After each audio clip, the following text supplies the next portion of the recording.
Congratulations, Isa! Ang ganda ng huling docu mo. Salamat po Sir Alonzo.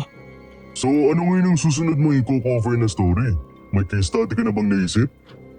Yes sir, meron na po. Actually, matagal ko na rin po itong gustong i-cover eh. And what is it? Can you tell me? Ikaw talaga sir Ayaw niyo po talagang sinusurprise kayo.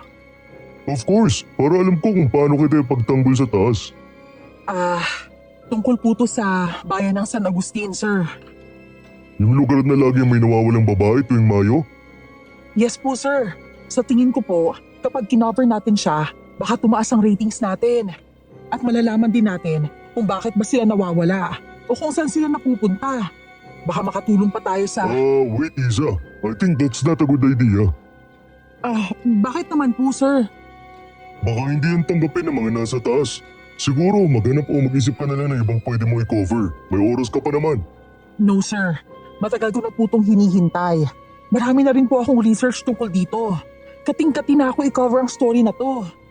And for what? Para po malutas na ang mga katanungan natin sir. Isa, hindi ko alam kung bakit gusto mo i-push yung subject na sinasabi mo. Sa akin lang find another subject at yung gusto mo i-cover, hindi ko tatanggapin yan. Pero sir… That's my final decision. Sa ayaw at gusto mo, titigilan mo yung kanakuha mo. Itindihan mo.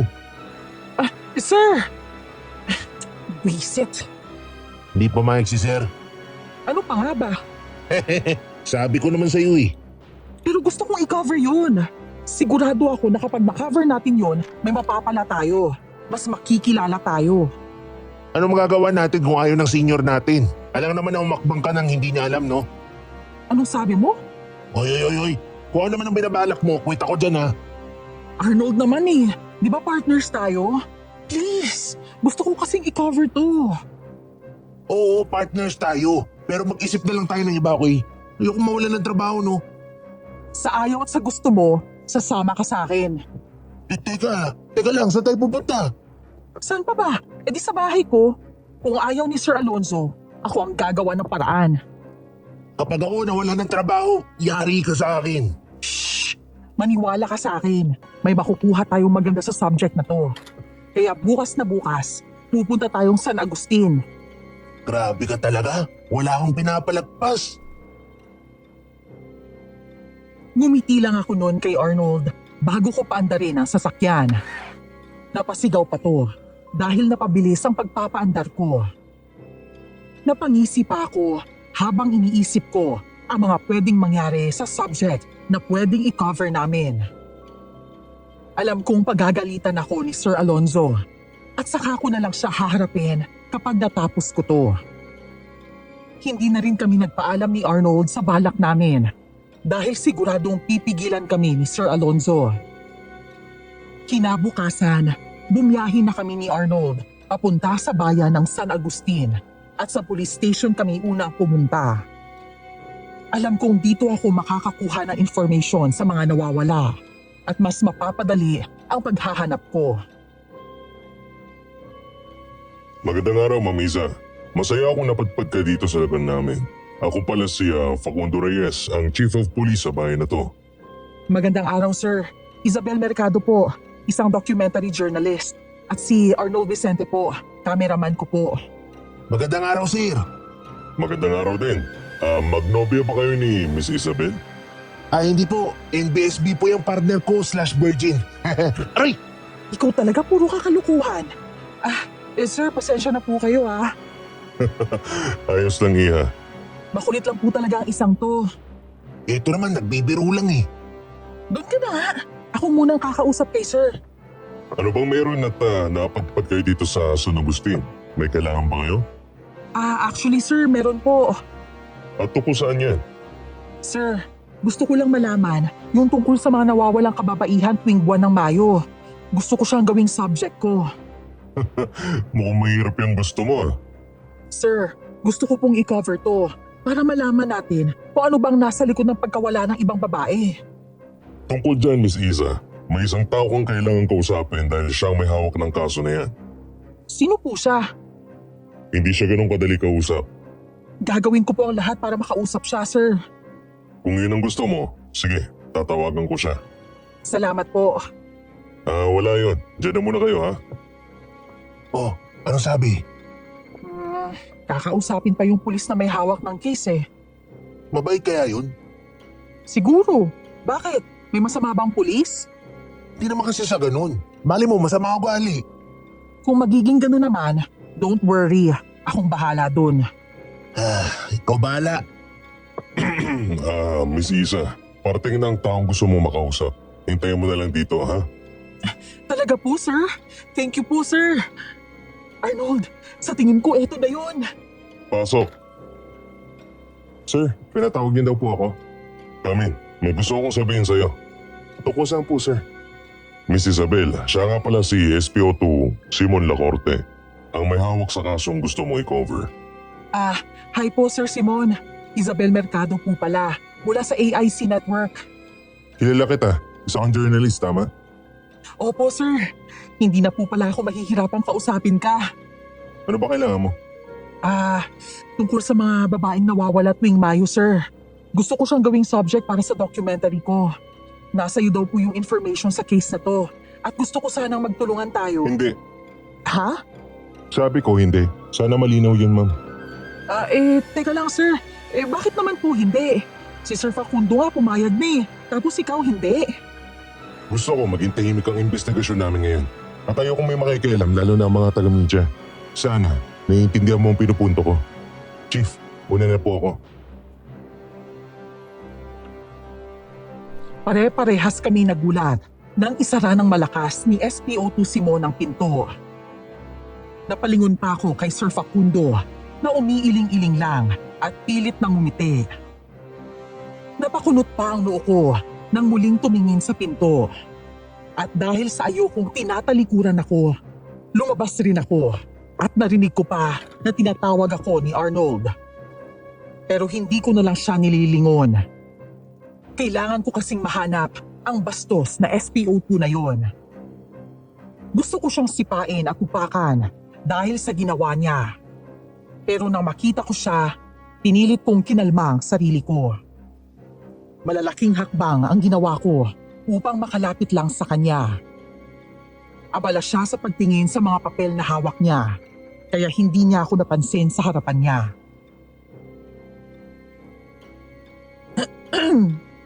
Sir, pwede ba tayong mag-usap? Hindi pa ba malinaw yung sinasabi ko kanina sa opisina ni Chief? Wala na tayong dapat pag-usapan. Tapos. Teka lang muna, sir. Wala namang masama sa hihingin ko. Mga reports at files lang naman tungkol sa case ng mga nawawalang babae. Confidential yun, ma'am. At kahit taga-media ka pa, hindi ko yung bibigay sa'yo. Kulit namang kausap to. May sinasabi ka? Wala, sir. Sige, alis na ako. Di good. Busy din ako, kaya hindi na kita maharap. I'll go ahead. Sige, sir. Nakakainis! Oh, ano nangyari? Bakit parang galit na galit ka dyan? Sino bang hindi magagalit? Nakakabwisit yung SPO2 na yun eh. Kala ko ba ikaw ang bahala? Oo nga. Uy, bakit sumusuko ka na? Sino ba nagsabing sumusuko ako? Ha? Wala, di ba? Tara na nga. Hoy, saan tayo pupunta? Di hahanap tayo na matutuluyan natin. Ha? Hindi ba tayo uwi muna ng Maynila? Hindi muna. Saka na lang. Hoy, Arnold! Sakay na! Mali yata na sumama ako sa iyo eh. Sasakay ka o iiwan kita? Eto na nga. Sumakay na nga si Arnold. Pero bago ko paandarin ang sasakyan, nakita ko pa si SPO2 Simon na nakatingin sa amin. Binaba ko ang salamin ng pintana ko at tininan ko rin siya, sabay ngiti. Pero sumimangot lang siya at tinalikuran ako. Dahil sa inis ko sa lalaking yun, mabilis kong pinaharurot ang sasakyan. Napasigaw pa si Arnold, ngunit hindi ko na lang siya inintindi. Gusto kong matanggal ang inis na nararamdaman ko sa lalaking yun. At nang makalayo na kami sa police station, saka ko lang tinigil ang sasakyan. Hoy Isa, papatay mo ba ako sa nervyos ha? Grabe ka mag-drive. Visit kasi ng SPO2 na yun eh. Nakakagigil siya. Ang hirap pakiusapan. Pati rin naman siya makikinabang dito. Hindi lang tayo. Sa ayaw niyo ibigay eh. Ano magagawa natin dun? Siyempre wala. Kaya nga dapat siguro makinig na lang tayo sa senior natin. Uwi na lang tayo Maynila. Walang uuwi. At hindi ako papayag na walang mangyari sa pagpunta natin dito. As in, hindi. Period. Kapag ginusto mo, gugustuhin mo talaga, no? Naman, walang makakapigil sa akin. Kahit ang SPO2 na yan. Easy, Isa. Baka mamaya dahil dyan sa gigil mo, parehas pa tayo magkaroon ng kaso. Ano ba balak mo? Eh di kulitin siya hanggang sa pumayag. Basta ikaw ang bahala sa pangungulit sa kanya, ha? Hindi ako kasali dyan. Oo, ako na. Sa ngayon, punta muna tayo sa palengke. Bakit naman? Aba, syempre, wala kaya akong dalang damit. Kala ko kasi isang araw lang tayo eh. Hindi naman ako aware na 1 week pala tayo dito. Bakit? Hindi ko ba sinabi sa'yo? Unfortunately, madam, hindi. Dahil sa sinabi ni Arnold, hinanap na muna namin ang palengke ng San Agustin. Maliit lang naman ang bayan na to, kaya madali naming nakita kung saan ang pamilihan. Si Arnold lang ang bumaba at namili ng mga damit niya. Habang may binabasa ako sa libro, narinig ko ang mga bulungan sa labas dahil bukas ang bintana ng sasakyan. Napakunot pa ang noo ko nang makita ko si SPO2 Simon na nakikipag-usap sa mga taong nagkukumpulan. Binaba ko na muna ang libro at lumabas. Gusto ko kasing pakinggan ang sinasabi niya sa mga tao. Kumalma muna po tayong lahat ha, at makinig muna kayo sa akin. Ngayon po, sisiguraduhin kong wala nang mawawala na kababaihan dito sa bayan natin. Pangako po yun.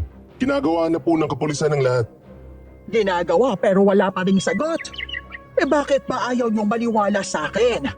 Mga aswang ang gumagawa nito. Lola Pining, taon-taon na po tayo nagtatalo dito. Wala pong aswang.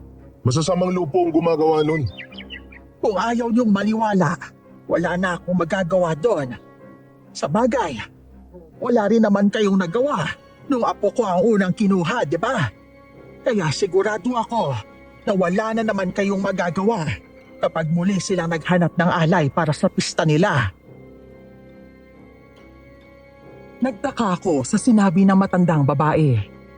Meron siyang hawak na baston at uugod-ugod na rin ang paglalakad niya. Pansin ko ang paghilot ni SPO2 Simon sa batok niya habang nakatingin din siya sa matandang babae na biglang dumako ang tingin sa akin. Nakataas ang kilay niyang lumapit papunta sa kinatatayuan ko. Bumuntong hininga pa to, kaya nginitian ko siya. Para kasing dala-dala niya ang problema ng mundo. Ano na naman ginagawa mo dito? Bakit? Bawal na ba ako dito? Ma'am, hindi po ako nakikipagbiruan. Sa tingin mo ba nakikipagbiruan din ako? Naku, don't tell me. Pati dito bawal ako. Lupa mo ba to? Di ba hindi naman? Palengke to. Kaya kahit sino pwedeng pumunta dito. Kung nandito ka para sundan ako, please, itigil mo na. Wow, kapal din ang mukha nito. May sinasabi ka? Wala sir. Nandito ako dahil... Isa! Isa yung pagkain, nasa sasakyan na! Oh, narinig mo yon? Nandito ako dahil bumili ng pagkain na kasama ko. At kung wala ka nang sasabihin, excuse me lang ha, aalis na ako. Bago ako umalis, ninitian ko muna siya na may halong pang-aasar. Nang makatalikod ako, napabuntong hininga na lang ako at muling sumakay sa sasakyan. Si Arnold na ang nagmaneho. Ako naman sa tabi niya. Bago ko isara ang pintuan, nakatingin pa rin sa akin si SPO2 Simon. Grabe naman makatitig yun sa'yo. Ano ba ginawa mo dun? Aba, malay ko doon. Baka may period. Ang sungit eh. Akala mo kung sino para magsungit. Ay, siya nga pala. Nasaan yung pagkain ko? Ha? Anong pagkain? Diba sabi mo may pagkain, kaya tinawag mo ko? Sinabi ko lang para may panglusot ka sa pulis na yun. Naghahanap ka ng pagkain, hindi ka naman nagbibigay ng pera. Alam mo ikaw? Ay! Andarin mo na nga. Naiinis lang ako eh. Naghanap na kami ni Arnold ng pansamantalang matutuluyan. Marami na rin kaming pinagtanungan. Ang kaso, puro puno na daw. Habang naghahanap kami ni Arnold, bigla ko ulit naalala ang sinabi ng matandang babae, ang tungkol sa aswang. Hindi na rin iba sa akin ang tungkol sa aswang, pero hindi ako naniniwala doon dahil fiction lang sila. Gawa lamang yon ng isip ng mga tao at panakot sa bata. Sa henerasyon ngayon, wala nang naniniwala sa ganon, kaya siguro hindi yun iniintindi ni SPO2 Simon. Gayunpaman, bigla akong nagkaroon ng ideya sa sinabi ng matanda. Kaya nang makahanap kami ni Arnold ng matutuluyan, nag-search agad ako tungkol sa mga aswang. Aswang? Ano yung pumasok sa utak mo dapat ka sa ganyan? May hinahanap lang ako tungkol sa mga aswang. Para saan naman? Naisip ko kasi na pwede natin siyang gamitin din sa case study natin. At saka may hahanapin tayong matanda sa lugar na to Ha? Paano natin mahanap sa daming matanda sa lugar na to? May kasagutan kasi kanina si SPO2 Simon, yung mayabang. Alam mo ba, narinig ko sa matanda na yung apo niya daw ang unang nawala at hindi pa nahahanap. Tapos, ang sunod niyang sinabi, iaalay sa pista ng mga aswang. Diba? Napaka-interesting. Wait lang ha. Hindi yata ako makahinga. Aswang daw. May sira yata sa ulo yun eh. Hindi ako nagbibiro. Huwag mo sabihin sa akin na papatusin mo yun. Wala namang masama eh. Ano? Hoy Isa, mag-isip ka nga. Alam mo naman kung ano yung dokyo, hindi ba? Baka magkaroon pa tayo ng bad feedback niyan kapag tinuloy mo ang gusto mo. Saka isa pa, hindi rin tayo papayagan ni Sir. Ako nang bahalang kumausap kay Sir. Sa ngayon, nasa researching pa naman tayo. Naghahanap pa tayo ng mga info sa mga nawawala. Saka kakausapin ko pa ang matandang yun. Ang sa akin lang, pag-isipan mong mabuting tumatakbo sa utak mo. Alam ko. Ay, huwag ka na kasi mag-alala, okay? Akong bahala. Ikaw ang bahala tapos ako ang kawawa. Ay nako, bahala ka nga dyan, tutulog na ako. Sige, good night. Ikaw, hindi ka pa matutulog? Hindi pa. May aasikasuhin muna ako. Napaka-workaholic talaga. Huwag mo na akong abalahin at matulog ka na. Good night. Good night. Tulog na. Oo! Hinintay ko muna na pumasok si Arnold sa kwarto niya bago ako nag-search sa laptop ko. Marami akong nakita. Iba't ibang klase ng aswang. Nabasa ko ang mga lakas at kahinaan nila. Nag-search din ako kung ano ang mga pwedeng ipanlaban sa kanila. At karamihan doon, makikita mo lang sa kusina. Tulad ng asin, bawang, abo at iba pa. Hindi ko na rin napansin ang paglalim ng oras dahil sa ginagawa ko. Lahat ng nalalaman ko, sinusulat ko yun sa notebook ko. Ewan ko ba, pero bigla akong nagkaroon ng mas malalim na interes dahil sa sinabi ng matandang yun. Kaya kinabukasan, niyaya ko si Arnold upang magtanong-tanong sa mga tao. Gusto ko kasing mahanap ang matandang yun.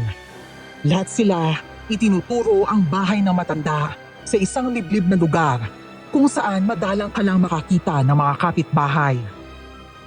Puro palayan at taniman ng mais at tubo ang katabi niya. Maliit lang ang bahay ng matanda at halatang luma na ito dahil sa labas pa lang kita na ang mga sira-sirang plywood pati yero. Tama ba itong pinuntahan natin? Siguro, ito lang naman yung bahay dito, di ba? Tara na! Tao po! Tao po! May tao po ba dyan? Baka walang tao. Wait lang! Baka hindi lang narinig. Tao po! Lola Pining? Anong kailangan nyo? Ay, anak ng kalabaw. Dahan-dahan akong napalingon at nakita ko si Lola Pining sa likuran ni Arnold. At kahit siya, napatingin na din sa likod niya. Siya nga yung matandang nakita ko kahapon. Agad akong ngumiti at lumapit sa kanya. Pero bigla siyang umatras. Tiningnan niya pa ako mula ulo hanggang paa, pati na rin si Arnold. Sa unang tingin, kita mo na agad ang pagiging masungit ni Lola Pining. Makikipagkamay sana ako sa kanya, pero nagulat ako nang bigla niya kaming dinaanan lang at parang walang pakialam sa nakita niya. Tiningnan ko pa si Arnold na dinilatan pa ako, pero umirap lang ako sa kanya at muling sumunod kay Lola Pining. Lola Pining, magandang araw po. Ako po pala si Isabel Mercado. Gusto ko po sana kayong makausap, Lola. Wala akong panahon sa mga katulad mo. Lalo na at hindi ka taga dito. Kaya umalis na lang kayo. Ngayon na. Po, pero pakinggan niyo po muna ako, Lola. Kahit saglit lang po. Tulad ng sabi ko, wala akong pakialam. Marami akong gagawin, kaya maghanap ka na lang ng pwede mong maabala. Lola Pining, kayo po kasi ang kailangan ko. Bakit ba ang kulit mo? Alis nga sabi. Aray! Iza, ayos ka lang? Oo, ayos lang ako. Hindi naman masakit eh. Anong hindi? Malakas yung pagkakapalo ah. Pasensya na ho ah. Alam ko pang makulit ang isang to pero hindi naman po yata maganda yung ginawa nyo. Arnold, ako na, okay? Doon ka muna. Pero Ako na. sige, dun muna ako sa sasakyan. Oo. Pasensya na po, Lola. Hindi ka pa ba nadadala? Napalo na kita. Hindi naman po masakit eh. Saka may kailangan lang po talaga ako sa inyo. Sana po pagbigyan niyo ako. Napansin kong napatingin si Lola Pining sa braso ko na hinampas niya. Medyo namula ngayon dahil maputi ako. Kaya para hindi na lang niya makita, tinago ko na lang yun sa kanya. Ngumiti pa ako habang tinitingnan niya ako. Pakiramdam ko tuloy para akong inuusig sa korte dahil sa mga mata niyang hindi maalis sa akin. Ano bang kailangan mo? Taga AIC Network po ako. Nalaman ko po kasing yung apo niyo ang unang nawala dito sa bayan niyo. Gusto ko po sana kayong interviewin. Alis. Oh, bakit naman po? Umalis ka na. Aray! Ang sakit! Iza! Umalis na kayo at huwag na kayong babalik. Galit na pumasok sa loob ng bahay si Lola Pining. Pabagsak niya ring sinarado ang pintuan. Napabuntong hininga ako at agad kong tiningnan ang kamay kong may gasgas, pati na rin ang braso ko. Napasama kasi ang pagtulak sa akin ni Lola Pining, kaya medyo nasugatan ako dahil doon. Lumapit naman sa akin si Arnold at inalalayan ako pabalik ng sasakyan. Walang ganang sumakay ako sa front seat. Kinuha ko ang health kit na nasa compartment. Pakiramdam ko, mahihirapan akong kumuha ng mga information sa gagawin kong documentary. Ayokong pumalpak ang pagpunta ko dito. Ang kaso nga lang, nahihirapan naman ako sa pakikipag-usap. Parang sobrang ilap nila. Sabi ko naman sa'yo eh, huwag na lang natin itong ituloy. Pwede ba, Arnold? Huwag ka na makisabay, please. Ang sa akin lang naman, mas magandang hayaan mo na to. Madami pa tayong pwedeng i-cover. Pero ito ang gusto ko. See? Yan, ganyan kakakulit. Alam mo, napansin ko sa bahay na to, parang may mali eh. Iba rin kutok ko sa plano mo. Kung ganun, bakit ka sumama? Para mang ines, ganon? Of course not. Kaibigan kita, katrabaho at At ano? basta ginagawa ko to dahil concern ako sa'yo, gets mo? Alam namang hayaan kita mag-isa dito. Kaya partners in crime tayo eh. Sobrang dikit. Akin na nga yung kamay mo, ako nagagamot dyan. Aray, dahan-dahan lang. Bakit kasi ang kulit-kulit mo? Ayaw ka nga nila kausap eh. Basta, magtiyaga lang tayo. Diretso tayo sa police station ah. Oo na, ano pa nga ba magagawa ko? Thank you, partner.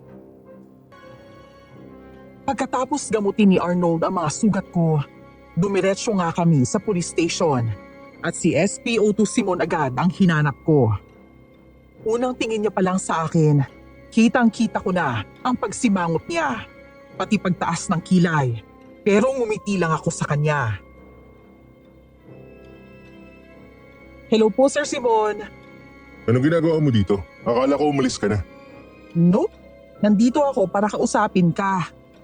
Wala tayong dapat pag-usapan.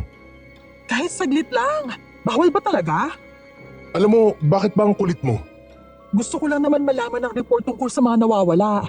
Kung nasaan na ba sila o kung buhay pa ba sila. Gaano ba kahirap hanapin ang mga files na yon para hindi mo mabigay sa akin? Ongoing ang investigation namin. Kapag pinaalam ulit yun sa media, wala kaming mapapala ngayon. Gets mo ba yun? Month of May ngayon. At kailangan namin malaman kung sino ang sunod nilang target. Kaya nga nandito ako para tumulong. Pues, hindi ka makakatulong. Alam mo ba kung bakit? Dahil isa ka lang malaking istorbo. Enriquez, paalisin niyo to. At make sure na hindi niya ako guguluhin. Teka lang, kakausapin pa kita. Bitawan mo na si Miss Isabel, Enriquez. Oh, ano ba? Huwag mo akong hilahin. Bitawan mo ko. Kainis. Miss Isa, pwede ba tayo mag-usap? Opo, pwede po. Sundan mo ako sa office ko. Maupo ka. Salamat po, Sir Facundo. Ano po ba yung pag-uusapan natin? Sigurado naman ako may ideya ka na, tama? Opo, tungkol to sa case. Alam mo ba kung bakit mahalaga ang case na to kay SPO Tulacorte? Kasi po, pulis siya? Mali ka, Iha. Hindi yun sa ganon. May mas malalim pang dahilan. Kung mali po ako, ano nga po ba ang dahilan? Dahil ang unang babaeng nawala sa bahay na to ay girlfriend ni Simon. Gusto niya masolve ang case at kumante sa gumawa nito sa girlfriend niya at sa ibang babae na rin. Napatingin ako kay Sir Facundo dahil sa sinabi nito.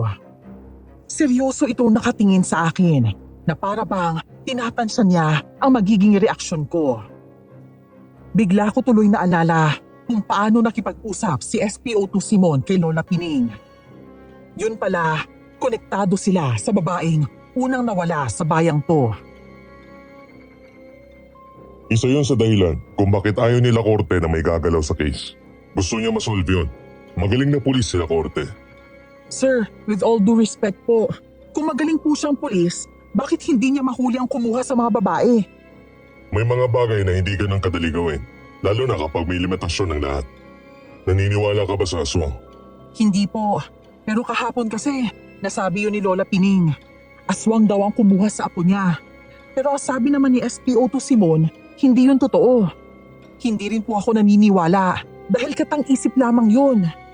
Yan ang dahilan kung bakit hindi masolve ang kaso dahil malayo sa realidad. Kayo po ba? Naniniwala po ba kayo sa aswang?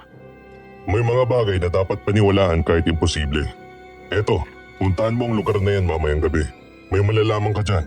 Pero tandaan mo, dapat mag-isa ka lang. Ano pong meron dito? May makukuha po ba akong impormasyon dito? Malalaman mo kapag nandun ka na. Nga pala, mga reports ang kailangan mo para sa mga nawawala, hindi ba? Opo sana. Kaso nga lang po, ayaw pong ibigay ni SPO2 Simon. Nagulat ako nang may biglang nilapag si Sir Facundo sa mesa. At lahat yon, files at reports ng mga nawawala. Bigla akong napangiti dahil hindi na ako mahihirapang kunin to kay SPO2 Simon.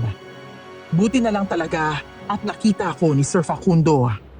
Kasi sigurado naman ako, kahit anong pilit ko kay Simon, hindi niya yun ibibigay sa akin. Ito ang mga copy ng mga reports na hawak nila Korte. Kung gusto mong alamin ang mga babae na wala dyan, pwede mo yung kunin. Pero paano po kapag nalaman to ni SPO2 Simon? Don't worry, ako nang bahala sa kanya. Dali mo na yan. Salamat po, sir. You're welcome, Miss Isa. Mag-ingat ka ha. Opo naman. Dahil sa sinabi ni Sir Facundo, nilagay ko na sa handbag ko ang isang folder na may mga laman na reports tungkol sa mga nawawalang babae sa San Agustin. Nagpaalam na rin ako kay Sir Facundo. Habang nasa biyahe kami ni Arnold, binasa ko ang bawat report. Nagulat si Arnold sa pinakita ko sa kanya. Inugnay namin ang mga pwedeng iugnay sa mga nawala ring babae. Hindi ganon kadali ang mga reports. Mahirap yung i-connect at parang may kulang. Alam mo, ang lalabo ng mga reports na to. Kaya siguro hindi to marasolba dahil may missing puzzle. Tama ka. Bukod sa pare-parehas babae, may iba't ibang edad rin. Saka iba-iba rin ang araw ng pagkawala nila. Mahirap tukuyin kung kailan ulit may mawawala eh. Ibig sabihin pala, itong nobya ni SPO2, 10 taon nang wala. Oo, siya ang kauna-unahang nawala sa bayan na to. Ngayon, gets ko na. Ang alin? Kung bakit ganun siya. Sobrang focus siya doon sa kaso na yun. At paano niya malulutas ang kaso na yun kung hindi siya humihingi ng tulong? Wala siyang tiwala sa paligid niya eh. Baka naman kasi mas gusto niyang gawin mag-isa yun. Yun ang problema sa kanya. Saka bakit ba natin siya pinag-uusapan? Tutukan na lang natin to. Alam mo, tama ka. Pero doon na tayo sa bahay para naman mas marelax ang katawan natin. Ang hirap kaya dito sa loob ng sasakyan. Sige, umuwi muna tayo. Nagugutom na rin ako eh. Daan muna kaya tayo sa fast food. Yun, buti naman naisip mo. Gutom na rin kaya ako, no? At gusto ko muna magpahinga pagkatapos nito. Sobrang nakakapagod yung araw na to, no? Dahil sa sinabi ni Arnold, umuwi nga muna kami sa tinutuluyan namin. At doon namin pinagpatuloy ang pagbabasa ng mga reports. Habang binabasa namin isa-isa yon, kinuha ko ang cellphone ko at tiningnan ang bawat date ng pagkuha sa kanila. Ang isa sa pinagtataka ko, laging pumapatak ang date tuwing full moon. Kakausapin ko pa sana si Arnold. Ang kaso, tulog na ito. Ayokong maniwala sa mga tumatakbo sa utak ko. Pero pakiramdam ko, may makukuha akong sagot kapag sinundan ko si SPO2 Simon. Mabilis akong tumayo at hindi ko na rin ginising si Arnold. Kinuha ko ang susi at lumabas na ako. Pagkarating ko sa presinto, nakita ko si SPO2 Simon na sumakay sa sasakyan niya. Kaya maingat ko siyang sinundan at napansin kong patungo ang daan niya kay Lola Pining. Ang kaso nga lang, nagtaka ako kung bakit biglang hininto ni SPO2 Simon ang sasakyan. Tumingin ito sa gawi ko at maya-maya lang papunta na siya sa kinaroroonan ko. Baba, Bakit ako bababa? sabi kong babae. Oo na, eto na nga. Ano bang problema mo? Akala mo ba hindi ko alam? Sinusundan mo ko kanina pa. Anong sinusundan? Hindi kaya. Papunta ako kay Lola Pining. Pwede ba? Huwag mo kong lukuhin. Pwede kitang kasuhan dahil sa ginagawa mo. Wow, kaso agad? Alam mo, madali lang naman ang gusto ko eh. Ang magtulungan tayo. Tutulungan kita, pero tutulungan mo din ako. Sa isang katulad mo na taga-media? Huwag na lang. Teka nga lang, bakit ba galit na galit ka sa mga taga-media? May problema ka ba sa amin, ha? Minsan kasi, ginagamit lang nila ang media para mas kumita. Kaya hindi ako naniniwala sa mga reporter o kahit kaninong mga taga-media. Bakit ba ganyan ang tingin mo sa amin? Bakit? Mali ba ako? Sigurado ako, ginagawa mo lang din to dahil sa pera. Sa pangalan? Ano pa nga ba? Wala kang karapatang sabihan ako ng ganyan. Ang kapal ng mukha mo. Sino ka ba para husgan ako? Kilala mo ba ako? Hindi naman, di ba? Sorry, Miss Isabel. Hindi ko gustong ma-offend ka dahil sa sinabi ko. Pero sana, ito na yung huling pangungulit mo sa akin. Aalis na ako. Pagkaalis ni SPO2 Simon, doon lang ako nakahinga ng maluwag. Pero pagtingin ko sa kaliwa, bigla akong nakita si Lola Pining na nakatingin sa akin. Pilit akong ngumiti sa kanya at napatigil ako nang bigla siyang magsalita. Sandali. Ako po ba? Sino pa nga bang tao dito? Tama nga naman po kayo. May pag-uusapan po ba tayo? May gusto kang malaman tungkol sa mga nawawalang dalaga dito sa bayan namin, di ba? Opo. Handa na po ba kayong magpa-interview? Oo. Pero sa isang kondisyon. Ano po yun? Hindi mo sasabihin sa mga pulis ang pag-uusapan natin. Hindi mo sila dapat pagkatiwalaan. Nagtaka ako sa sinabi ni Lola Pining. Alam kong galit siya sa mga pulis. Pero sa tingin ko, may mas malalim pang dahilan kung bakit hindi siya nagtitiwala sa mga otoridad. Doon kami nag-usap sa loob ng bahay niya. Pansin ko ang lungkot sa loob. Pinagmasdan ko din ang mga picture frame na nakasabit sa pader, pati na ang mga medalya at mga nakahanay na trophy.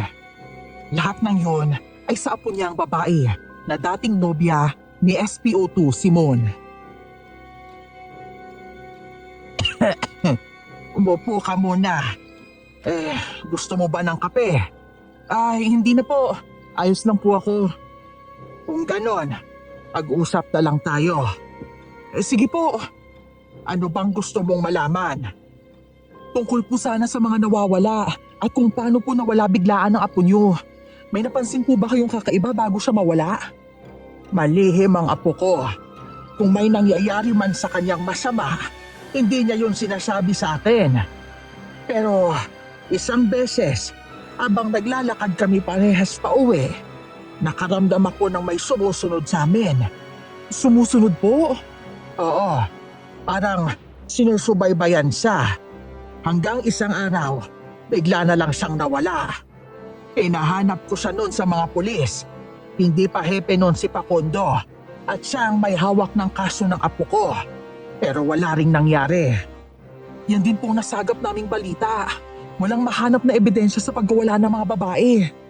Pero naalala ko po na may sinabi kayo sa palengke. Tungkol po sa mga aswang? Totoo yon. Paulit-ulit kong sinabi sa kanila yon. Pero walang nakikinig sa akin. Lahat sila iniisip na baliw ako.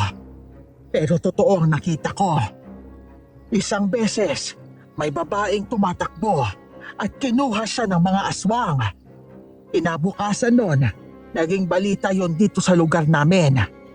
Yung araw po na nawala yung babae, kabilugan ng buwan po ba yun? Base kasi sa mga reports, yung mga araw na nawawala sila, lahat po full moon. Oo, tama ka. Tuwing kabilugan ng buwan, nawawala ang mga dalaga dito sa baryo namin. Tuwing Mayo yon. Kaya ngayon, sa tingin ko, huling may mawawala. May mawawala po ulit ngayong araw? Oo, iha. Sigurado ako doon. Ibig sabihin, may krimen na namang mangyayari. Sa tingin niyo po ba, sino ang target ng mga aswang? Yun ang hindi ko alam. Pero siguro, may minaman-man na sila. Kailangan ko silang maunahan. Iha, hindi mo sila kaya. Kung ako sa'yo, hindi na lang ako mangingialam. Kung ang mga pulis nga walang magawa, ikaw pa kaya?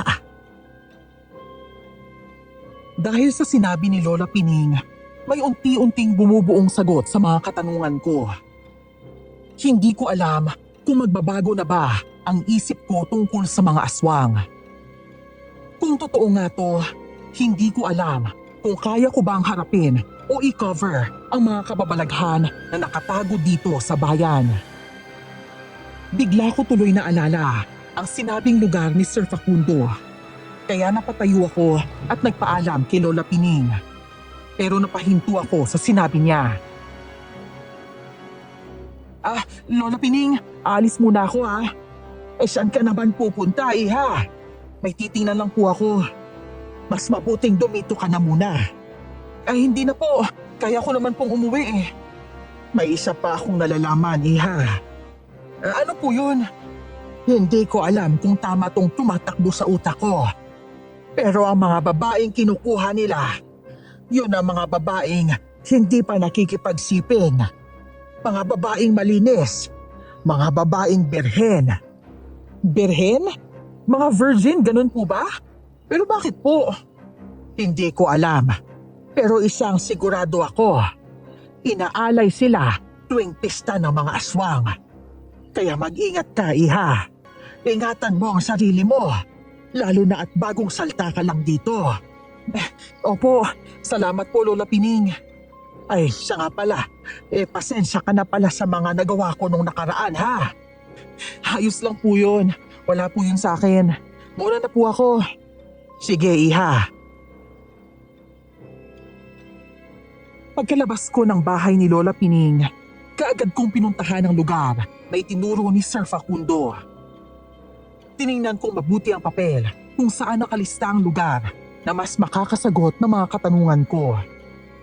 Pero naalala ko rin ang sinabi ni Lola. Bigla tuloy akong napaisip. Ano ba talaga ang dahilan kung bakit walang tiwala ang matandang babae sa mga pulis? Nagulat pa ako nang mag-ring ang cellphone ko. Pagtingin ko, may 50 missed calls na sa akin si Arnold. Gayunpaman, hindi ko na lang yun sinagot at pinaandar ko na ang sasakyan. Gusto kong makakuha ng sagot sa mga tanong ko, kaya agad kong tinrack kung saan ang eksaktong lugar at sinundan ko lang ang Google Maps sa cellphone ko.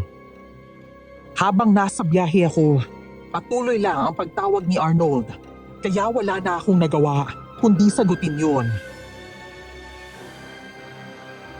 Nasaan ka na? Kanina pa kita hinahanap. May pinuntahan lang ako. Babalik na rin naman ako mamaya eh. Isa, may ginagawa ka bang kalokohan? Arnold naman? Siyempre wala. I really know you, Isa. Alam kong gagawa ka ng way para may mapala dito sa ginagawa natin. Hindi pa ba sapat ang ginagawa natin? Babalik din ako, okay? Saka, kumalma ka nga dyan. Anong babalik agad? Kanina ka pa wala, Isa, at nag-aalala na ako dito. Nasaan ka na ba, ha? Isa naman, umuwi ka na, okay? Hindi mo kailangan mag-alala sa akin. Kaya kong sarili ko, Arnold. May kailangan lang akong gawin. No, kung hindi ka uwi agad, susunduin kita. Itatrack ko ang device mo for your safety. And make sure, hindi nakapatay ang phone mo. Naintindihan mo? Oo na. Pero promise ko naman na uuwi rin ako kaagad. May kailangan lang akong hanapin.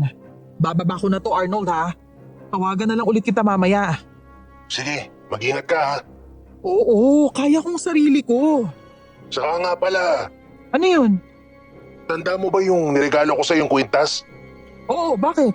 Dala mo, Nasa bag ko. suotin mo yun. Nilagyan ko ng tracker yun. Ano? Ginawa mo yun at hindi mo ako sinabihan? Naisip ko lang na pwede natin yung magamit lalo na kapag kailangan at emergency. Isa, please kahit ngayon lang makinig ka sa akin.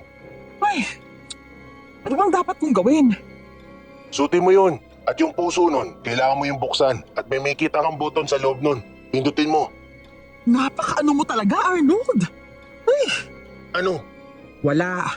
Ay, gagawin ko na po. Basta, mabilis lang ako dito. Kaya huwag kang mataranta dyan. Pagkatapos naming mag-usap ni Arnold, pinatay ko na ang cellphone. Muli kong tiningnan ang Google Map. At habang sinusundan ko yun, mas lalong wala akong nakikitang mga bahay sa paligid. Wala ring mga street light. Lubak-lubak rin ang daanan at hindi sementado. Dahil gabi na rin, tanging ilaw na lang ng sasakyan ang nagbibigay liwanag sa dinadaanan ko. Para akong kinikilabutan at gusto ko nang bumalik. Pero naisip ko na baka mawalan na ako ng tamang pagkakataon kapag pinalagpas ko pa to. Napansin ko rin na papuntang bundok ang lugar na binigay sa akin ni Sir Facundo. At dahil matirik na ang daan, hininto ko ang sasakyan, saka bumaba. Bigla rin akong nawala ng internet dahil walang signal sa lugar na pinuntahan ko. Kainis naman no, bakit ngayon pa? Ay, saan kaya yung lugar na tinutukoy ni Sir Facundo? Pero parang dito na rin yun eh. Hanapin ko na kaya? Sige, tama. Hahanapin ko na lang. Kinuha ko muna ang flashlight sa compartment. Paalis na sana ako, pero bigla kong naalala ang sinabi ni Arnold. Kaya muli akong pumasok sa loob at kinuha ang pendant na binigay niya.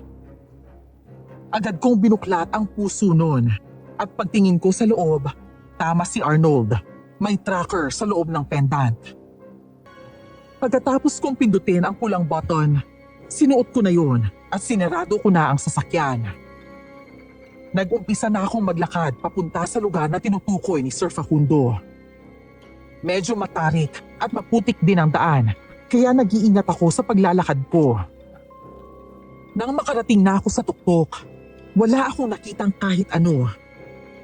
Uuwi na sana ako, Pero bigla akong napahinto nang may maaninag akong figura ng isang tao. Sino ka? Magpakita ka! You made it, Miss Isabel Mercado. Ngayon, napatunayan mo sa akin isa kang documentary journalist. Isang magaling na journalist. Walang kinatatakutan at lahat hinaharap. Sir Facundo? Anong ginagawa niyo dito? May kasama po ba kayo? Sa tingin mo ba may kasama ako? Akala ko nga pahihirapan mo pa kami. Pero kusa ka nang pumunta dito. Teka lang po Naguguluhan ako Ano po bang sinasabi niyo? Saka mo lang malalaman ang sagot sa lahat. Dahil sa mga sinasabi ni Sir Facundo, unti-unti akong napaatras. Pakiramdam ko kasi may masama siyang balak. Napalunok pa ako nang tumawa siya ng malakas at napatingin ako sa buwan. Ngayon ang full moon. Ayokong isipin na isang aswang si Sir Facundo. Pero nang mapatingin ako sa kinatatayuan niya, wala akong nakitang anino. Natandaan ko pa ang sinearch ko sa Google. Isa sa mga senyales na aswang ang kaharap mo ay kapag wala kang nakikitang anino. At yun ang napansin ko kay Sir Facundo. Tama nga si Lola Pining na hindi pagkatiwalaan ng mga pulis. At nakakatawa pa na si Sir Facundo pala ang dapat hindi pagkatiwalaan. Dahil sa napansin ko, nagpanggap ako na may kausap sa phone at kita ko ang ibang reaksyon ni Sir Facundo. Sir Facundo, una na po pala ako sa inyo May kailangan pa po kasi akong asikasuhin At sa tingin mo ba papayagan kitang umalis? Pasensya na po talaga. Bukas na lang po ulit. Hindi na ako lumingon. Mabilis akong naglakad para makalayo kay Sir Facundo. At dahil maputik ang daan, bigla akong nadapa. Agad akong tumayo at kinuha ang cellphone pati ang flashlight. Hindi ko na inintindi ang dumi ng katawan ko. Dahil isa lang ang gusto ko, ang makatakas at hindi mahuli ni Sir Facundo. Habang tumatakbo ako, muli akong napahinto dahil may humarang sa dinaraanan ko. Hindi ko alam kung anong klase silang nilalang, pero isang tingin mo pa lang, para silang mga hayop na may katawang tao. Tumutulo ang malagkit nilang mga laway. Mapula ang mga mata nila at puro pangil ang bibig nila na may bakas na mga dugo. Dahil sa takot, agad akong naghanap ng ibang madadaanan. Pero ganun pa rin, may mga humarang pa rin sa akin. Hanggang sa narinig ko ang boses ni Sir Facundo. Hindi na yun ordinaryong boses ng tao. Parang nanggagaling sa ilalim ng lupa ang boses niya. Saan ka pupunta, Miss Isa? Bakit mo kami tinatakbuhan ngayon? Hindi ba gusto mo kami harapin? Ikaw? Isa kang aswang? Pinapunta mo ba ako dito dahil... Shit! Hindi. Ako bang sunod niyong iaalay? Tumpa! Ikaw ka! Paano mo nalaman yan? Tumpa sa matanda? Akala ko hindi ka nagdarating pero buti na lang. Nagtiwala ako sa paniniwala ko. Ibig sabihin, yung mga... Hindi ko na natuloy ang mga sasabihin ko nang maalala ko ang pag-uusap namin ni Sir Facundo sa opisina niya. Nagkamali ako. Napakagat ako sa bitag ni Sir Facundo. Binigyan mo ko ng kopya ng mga reports para makuha ang loob ko. Bingo! Matalino ka rin pala, Miss Isa. Pasensya na at kailangan ka namin didispatcha. Kunin niyo ng babaeng yan. Tandaan niyo, dadalhin natin siya ng buhay sa ating Panginoon. Huwag niyo akong hawakan. Binabalaan ko kayo. Wala akong nagawa nang hablutin nila ako. At kahit anong pagpalag ko, hindi ako makalaban.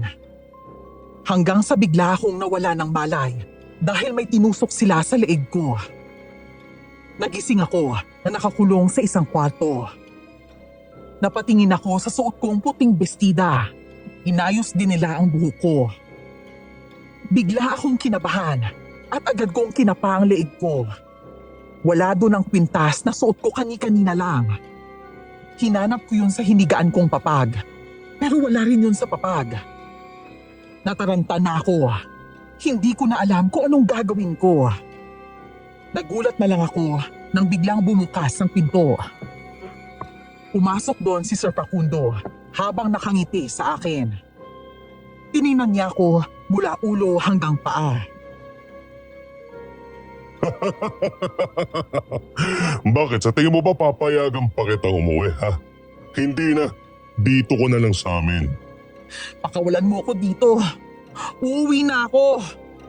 Yan ang dahilan kung bakit marami napapahamak. Masyado silang nakakampante, lalo na kapag pulis ang kausap nila. Sir Facundo, parang awa niyo na po. Nakilala ko kayong mabuting tao. Isa po kayong pulis.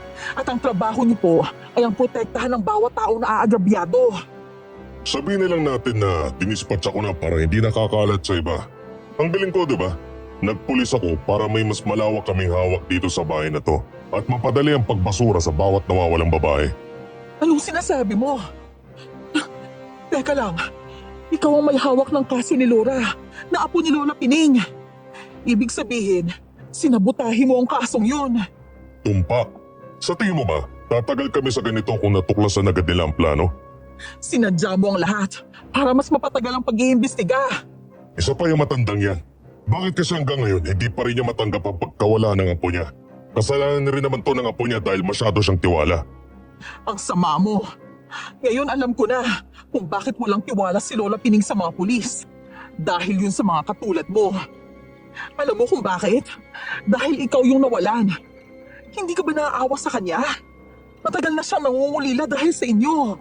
Wala na akong magagawa dyan.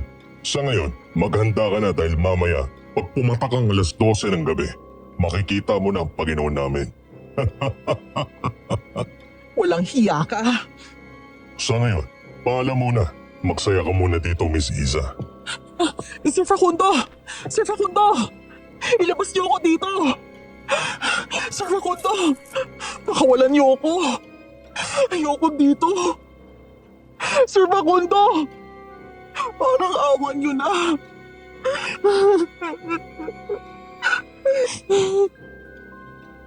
Ilang beses kong kinalampag ang pinto, pero walang nagbukas nun kahit isa. Mas lalo akong kinabahan dahil sa mga sinasabi niya at hindi ko alam kung ano na ang mangyayari sa akin. Napadasal na lang ako ng mga oras na yon. Bigla akong naisip kung mali ba talaga ang hinangad ko. Gusto ko lang namang may mapatunayan sa lahat at pati na rin sa sarili ko. Baka dito na magtatapos ang lahat ng pinaghirapan ko.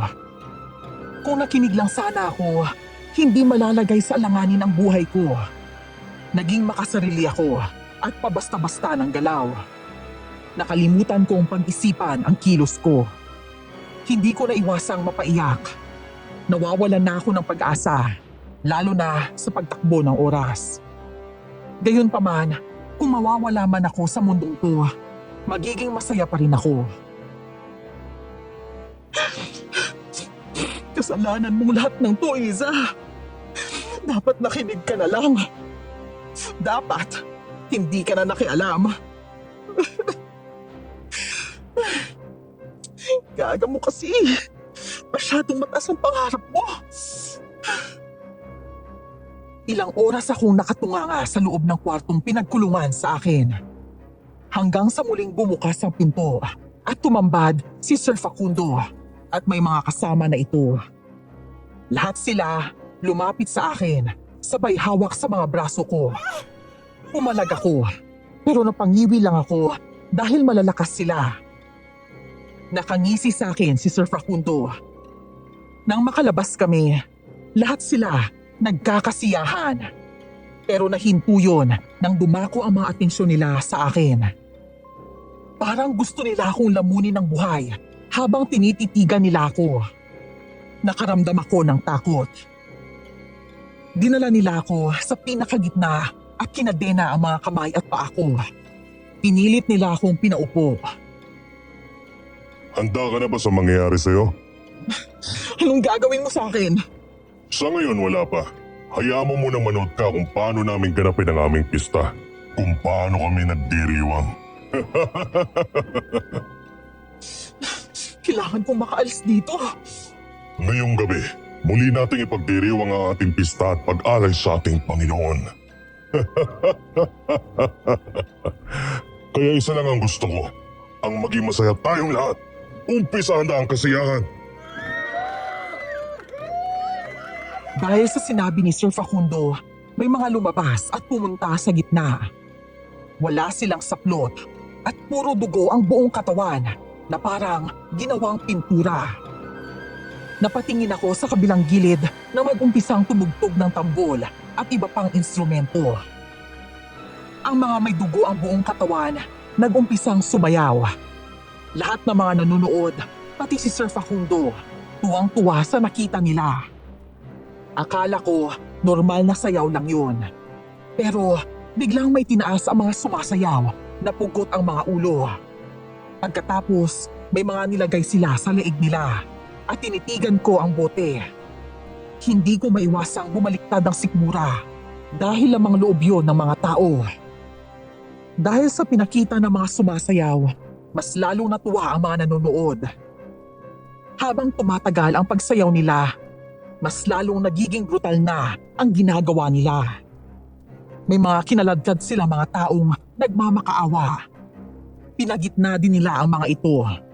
At walang awa nila yung pinagpapatay. Tama na! Huwag niyo silang patayin! Pakiusap, tama na! Huwag ka umiyak. Nakikita mo ba ang mga yan? Magiging ganyan ka rin naman. Mauuhaw ka sa dugo at hanapin mo ang laman loob ng tao. Anong sinasabi mo? Kung akala nila, pinapatay namin ang mga babaeng nilutukot pero hindi. Dahil ginagawa rin namin silang kagaya namin. Ano? Ibig sabihin, ang mga babaeng dinadala niyo dito, ginagawa niyo ring aswang? Tama, yun ang gagawin sa'yo. Isa sa dahilan bakit mga bireng babae ang kinukuha namin. Dahil para magpunla sa sinapupunan nila at maging parte ng aming lahi. Ang saya, hindi ba?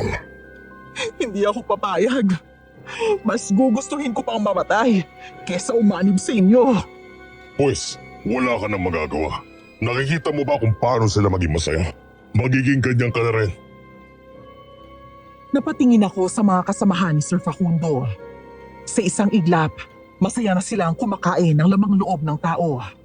At iniinom nila ang mga dugo. Para silang mga uhaw at sabik na sabik sa kinakain nila. Hindi ko mapigilang kabahan at para na akong kakapusin sa hangin. Lahat sila napatingin sa akin at ninisihan nila ako. Hanggang sa biglang tinanggal ang kadena sa akin. Hinawakan nila ang magkabilang kamay ko at pumunta sa gitna si Sir Facundo. Mahal naming Panginoon, nandito na ang alay namin sa iyo. Ang talagang magpaparami sa ating lahi. Alam kong magugustuhan mo to dahil isa siyang birhen at tiyak ang ilalabas niyang mga supling ay malalakas. Kaya nandito siya upang maging handog namin sa iyo at pwede mo na siyang gawing aswang at mapunlaan ng bagong lahi natin. Dahil sa sinabi ni Sir Facundo, mas lalong nag-ingay ang mga aswang. Mas lalong tumindi ang tugtog, pati na rin ang pagsayaw. Hanggang sa may narinig ako sa tenga ko. Tinakpan ko ang tenga ko, pero sobrang ingay pa rin. At nakita ko si Sir Facundo na may daladalang itim na sisiw. Palapit ito sa akin at pilit nila akong pinaluhod at binuka ang bibig ko. Bitawan niyo ako! Bitawan niyo ako! Kapag nilunok mo ang sisiw na to, magiging isang ganap ka ng aswang at paparamihin mo pa ang lahi namin. Ayoko! Ayoko! Parang awan niyo na! Huwag niyong gawin sa akin to! Pakiusap! Kaya sa inyo na siya at umpisa na ang orasyon. Dahil sa sinabi ni Sir Facundo, mas lalo akong hindi makalaban sa kanila. Pinilit nilang binuka ang bibig ko. Mas lalo akong naiiyak nang malapit na sa bibig ko ang sisiw. Ngumisi si Sir Facundo, pero nagbago ang lahat nang makarinig sila ng malakas na pagputok ng baril. At dahil doon, nawala ang atensyon nila sa akin. At kahit si Sir Facundo ay napalingon sa likuran.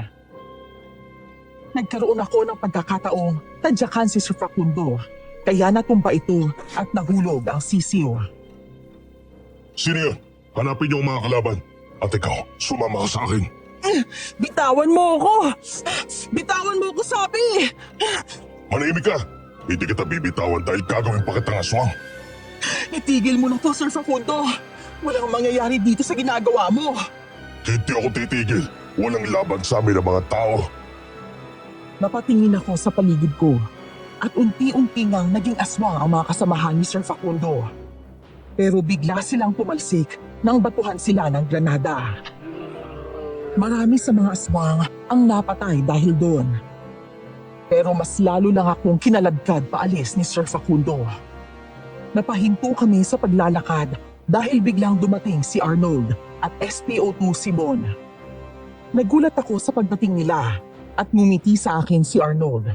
Kaya nagkaroon ulit ako ng pag-asa na maililigtas ako sa lugar na to. Sir Facundo! Arnold? Alam na namin ang lahat. Ikaw ang mastermind sa pagkawala ng mga dalaga sa bahay na to. Bitawan mo si Miss Isa. Simon, nagkamali kayo ng kinalaban. Sa tingin mo ba, may magagawa ka sa akin? Wala. Nagkakamali ka. Ngayon, naiintindihan ko ng lahat kung bakit hirap na hirap akong isolve ang kaso na to. Dahil ikaw pala ang sumisira sa mga ebidensya na dapat kong hanapin. Pagbabayaran mong ginawa mo, hindi lang para kay Laura, kundi para sa lahat ng pinatay mo. Wala akong pinapatay, Simon. Sa totoo niyan, hindi pa patay ang hinahanap mo. Bakit hindi ka tumingin sa taong nasa likuran mo? Dahil sa sinabi ni Sir Facundo, napatingin kaming lahat sa likuran ni Simon. Doon namin nakita ang unang babaeng nawala sa bayan na to, si Laura. Kita ko ang gulat sa reaksyon ni Simon at tumingin siya ulit sa amin. Halatang hindi siya makapaniwala sa nakita niya, pero bigla ring nagbago ang itsura ni Laura.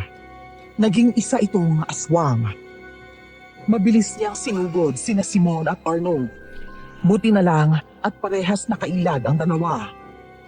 Nag-isip naman ako ng paraan kung paano makakatakas kay Sir Facundo.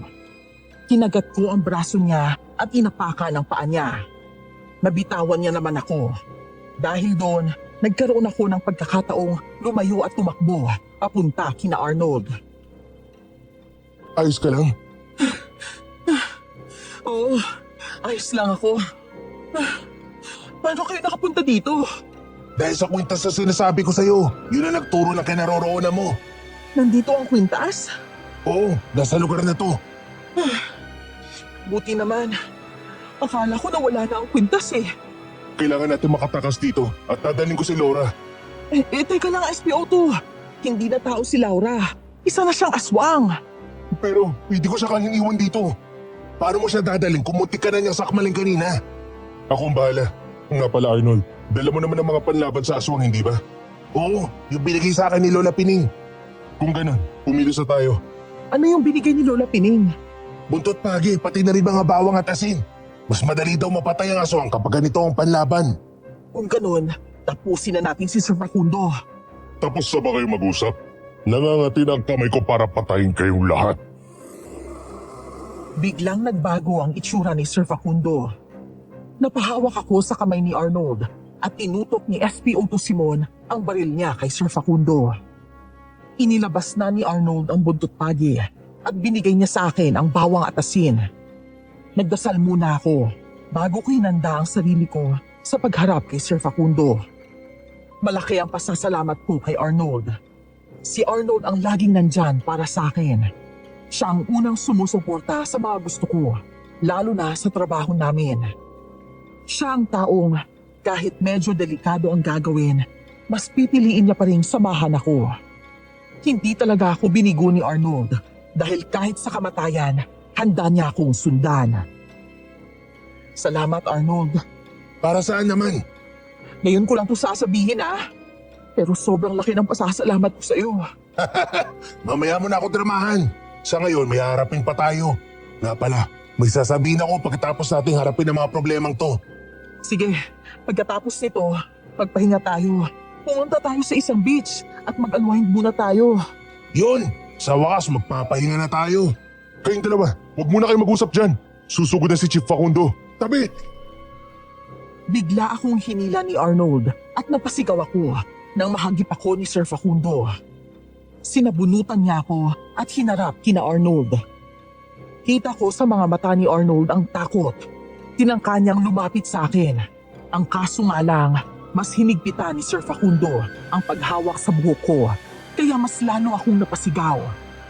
Kaya naman, agad kong nilagyan ng asin at bawang ang kamay ko. Pakawala mo si Isa! Hindi ko siya pwedeng pakawalan dahil papatayin ko muna kayong lahat. At itong babaeng to, siya magpaparami ulit sa lahi namin. Tama na itong kasama mo, Chief Facundo. Ano pa bang pinaglalaban mo, Simon? Nasa harap mo na ang babaeng matagal mo nang hinahanap. Anong ginawa mo sa kanya? Anong ginawa mo kay Laura? Magsabi ka ng totoo, Sir Facundo. Bakit wala na siya sa sarili niya? Bakit? Dahil yun ang mangyayari kapag nilunok niya na ang sisiw. Magiging parang isang puppet na lang siya at wala na rin sa tamang pag-iisip. Dahil ang tanging niya lang gusto ang kumain ng laman loob ng tao. Ang sama mo. Ako harapin mo, Facundo. Bitaw mo si Miss Isa at tayo magtos. Hindi ko yan magagawa dahil si Laura ang makakaharap mo. Anong ibig mo sabihin? Papatayin nila ang isa't isa? Tama. Laura, patayin mo ang lalaki ito. At ikaw, sumama ka sa akin. Aray! Bitawan mo ako! Kitang-kita ko sa mata ni SPO2 Simon ang pagkabigla. Bigla akong binuhat ni Sir Facundo at mabilis itong umalis. Narinig ko pa ang pagsigaw ni Arnold at nilingon ko ito. Tumatakbo rin siya para sundan kami. Ilang beses akong nagpumiglas, kaya lang mas malakas talaga si Sir Facundo. Pero bago pa siya makalayo, agad kong sinaboy sa mukha niya ang hawak kong asin at bawang. Dahil doon, parehas kaming napasubsob sa lupa at nabitawan niya ako. Paupo akong napaurong nang makita kong umuusok ang mukha niya. Sumisigaw rin siya dahil sa sakit. Galit na tumingin sa akin si Sir Facundo. Susunggaban na sana niya ako nang makita kong tumulupot sa leeg niya ang buntot paging hawak ni Arnold. Hinila nito si Sir at pinatalsik sa malayo. Tumama si Sir Facundo sa may puno at biglang umusok ang leeg niya. Tinulungan naman akong makatayo ni Arnold. Medyo napangiwi nga lang ako dahil nagasgasan ang tuhod ko. Pagbabayaran itong ginawa niyo sa akin. Arnold, parating na siya! Isasaboy mo sa buong katawan niya ang asin na may diniktik na bawang. Sige, akong bahala. Tapusin na natin to. Pagiging cameraman ang pinunta ko dito, hindi ang paikipaglaban sa aswang. Pero para sa kaligtasan mo, handa akong lumaban. Lalaban rin ako. Umanda kayo sa akin at papatayin ko kayo mga bagong salta. Dahil sa biglang pagsugod ni Sir Facundo, agad ko siyang sinabuyan ng asin at bawang sa katawan niya. Si Arnold naman ay hinampas siya ng buntot pagi. Pero bigla siyang naitulak ni Sir Facundo. Tumawa sa akin si Sir Facundo at sasakali na sana ako nito nang biglang may tumagos na kamay na merong mahahabang kuko sa dibdib niya at kinuha ang puso nito. Dahil sa gulat, bigla akong napasigaw at doon ko nakita si Laura. Siya ang kumuha ng puso ni Sir Facundo at tinapon ito sa lupa. Nakita kong unti-unting naging abo si Sir Facundo. Nakita ko sa may dulo si SPO2 Simon at may lungkot sa mga mata niya habang nakatingin kay Laura. Isabel! Isabel, ayos ka lang? Oo, ayos lang ako. Laura, naalala mo ko, tama. Sumagot ka. Naalala mo ko, hindi ba? Oo, pero hindi na yun mahalaga. Kailangan ko nang umalis. Saan ka pupunta? Laura, huwag ka umalis. Huwag mo na akong iwan. Magsama tayo ulit. Pasensya ka na, Simon. Magkaiba na tayo ngayon. Tao ka at isa akong aswang. Wala akong paki. Wala akong paki kung ano ka man, Laura. 10 taon. 10 taon ako nagsisisi. Wala akong ginawa kundi sisiri sa sarili ko. At kayo nandito ka na. Ayoko mawala ka ulit. Ramdam namin ang lungkot at galit ni SPO2 Simon. Siguro kaya ganun siya kasungit ay dahil sobrang bigat ng dinadala niya. Nilingon ni Laura si SPO2 Simon at nilapitan niya ito. Tinahid niya ang luha ni SPO2 Simon at niyakap niya ito.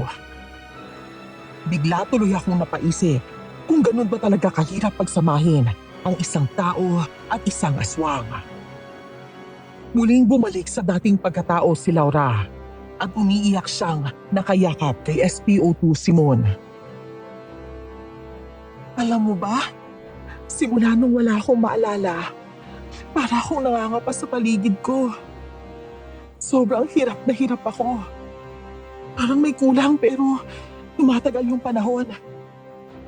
Habang tumatagal yung panahon, pinalabanan ko yung utak ko at unti-unti kong naaalala ang nakaraan ko. Pero sa lahat ng alaala, yung pinagsamahan natin ng paulit-ulit na bumabalik. Ano ibig mo sabihin? Ang pagmamahal mo sa akin ang nagbigay sa akin ng rason para muli akong makaalala at makalaya sa dilim. Sobrang mahal kita, Simon. Pero bakit hindi ka bumalik? Bakit hindi mo ako binalikan? Laura, munti ka na ako mabaliw kakahanap sa'yo. Ginawa ko. Sinubukan ko. Pero hindi na talaga pwede. Hindi ko makontrol ang sarili ko. Lalo na kapag nagugutom ako. Mapapatay lang kita kapag nagsama tayo. At ayokong mangyari yun. Patawarin mo ko. Patawarin mo ko. Laura! Lahat kami napalingon sa boses ni Lola Pining. Nanginginig itong tumakbo at mabilis na yumakap kay Laura. Napahagulgol si Lola Pining habang yakap-yakap niya ang kanyang apo. Hindi ko na rin napigilang maiyak habang pinapanood silang maglola. Alam kong parehas lang silang biktima ng kasamaan sa mundo. At kita ko rin kung gaano kamahal ni Lola Pining ang kanyang apo. Buhay ka, apo! Ay, salamat sa Diyos at buhay ka! Akala ko wala ka na, apo! Pero nandito ka! Lola, masaya ako nakita kita ulit. Pasensya ka na, Lola, kung nawala ako. Kahit kulubot na yung balat mo, maganda ka pa rin. 10 taon ka ring nawala, pero bulera ka pa rin. Babalik ka na ba ulit sa bahay? Hindi po, Lola. Abay, bakit naman? Isa na akong aswang. At kung sasama ako sa inyo, baka makaperwisyo pa ako ng ibang tao. Kaya dito na lang muna ako, Lola. Lalayo muna ako. Pero wag po kayong mag-alala. Kapag ayos na po ang lahat, babalik po ako. Sa ngayon, si Simon po muna ang bahala sa inyo, Lola. Ayos lang ba yun, Simon? Ayos lang sa akin. Pero pangako mo na magpapakita ka ulit sa amin, ha? Pangako yun. Babalikan ko kayo.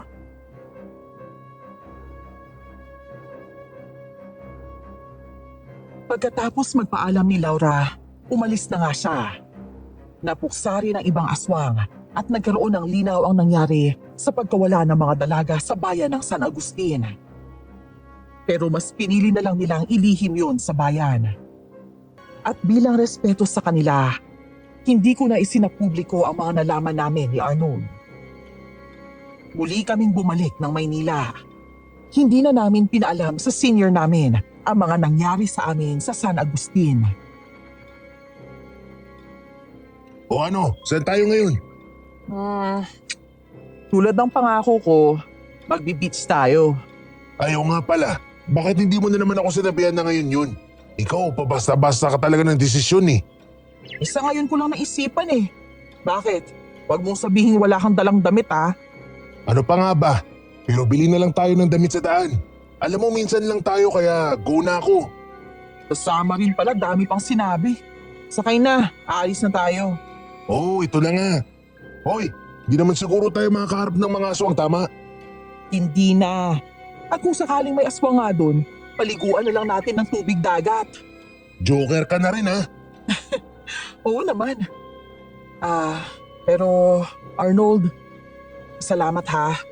Kung hindi dahil sa'yo, baka hindi na ako nakabalik. Pero paano mo pala naisip yung kwintas? Siyempre, ikaw kasi kapag may ginusto ka, gusto mo pasok ka lang ng pasok. Hindi mo pinag-iisipan. Buti na lang talaga, yun ang regalo ko sa'yo. Kung mawawala ka man, madali kitang mahanap. At nangyari nga, di ba? Napahanga mo ako dun ah. Talaga. Eh di dagdag sa pogi points yun. Hoy, hindi porket umamin ka sa akin at type mo ko, ibig sabihin nun, papayagan na kitang manligaw. Bakit naman? Ayaw mo ba ako maging boyfriend mo? Gusto ko na maging boy best friend ka. Isang matalik at maaasahang kaibigan. Mahal kita, pero bilang kaibigan. Okay, sige, gets ko na. Hindi ko naman pinipilit nararamdaman ko. Masaya pa rin ako dahil wala nagbago sa pagkakaibigan natin. Maraming salamat. Ang drama mo. Tara na nga. Yes, sa Batangas madaming beach. Doon tayo. Sige,